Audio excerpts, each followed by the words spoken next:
সকলের মন আনন্দে ভরিয়ে তোলে কোকিলের মধুর স্বর। কিন্তু এই মধুর স্বর আমরা বর্ষাকালে শুনতে পাই না কেন? তার কারণ কিন্তু এটা নয় যে বর্ষাকালে কোকিল অসুস্থ থাকে, তা নয়। কোকিল সিদ্ধান্ত নেয় নীরব থাকার। কিন্তু এই সিদ্ধান্ত কেন নেয়? তার কারণ হলো ব্যাঙ। বর্ষার ঋতুতে অনেক ছোট ছোট স্থানে জল জমে, আর সেই কারণে অনেক ব্যাঙের জন্ম হয়।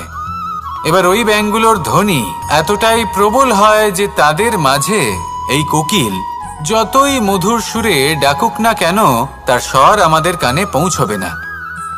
সেই জন্য ও সিদ্ধান্ত নেয় চুপ থাকার। আর এটাই হলো আমাদের জীবনের শিক্ষণীয় বিষয়। আপনি যদি এমন কোথাও থাকেন যেখানে আপনার আশেপাশে মূর্খ মানুষ আছেন, তাহলে